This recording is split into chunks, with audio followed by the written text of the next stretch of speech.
এমন দুঃস্বপ্নের মধ্যে বেঁচে থাকা যায় না।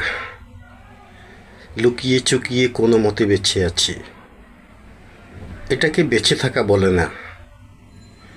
কান বন্ধ করে বধির হয়েছি, চোখ বন্ধ করে অন্ধ।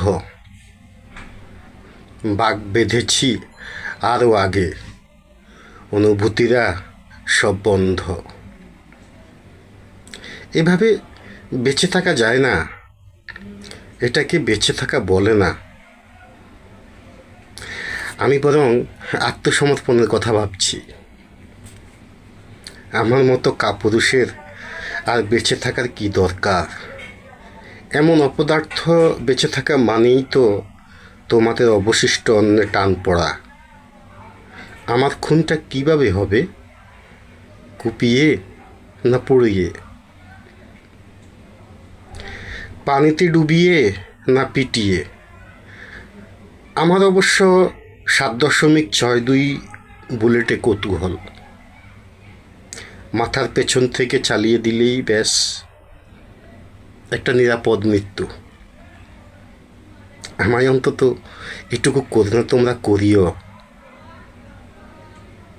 জানো তো, আমি বড্ড ভীতু প্রাণী। আমি মায়ের কুলাঙ্গার সন্তান।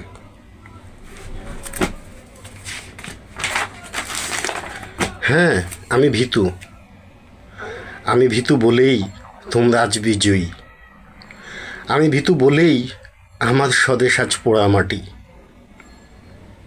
আমি ভীতু না হলে আমার পতাকা পদদলিত করে তোমাদের পতাকা ওড়াতে পারতে না।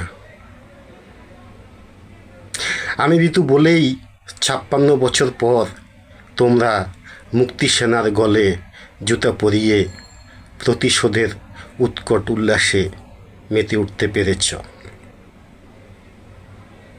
স্বরচিত কবিতাটি লিখেছিলাম 26 ডিসেম্বর 2024 খ্রিস্টাব্দে।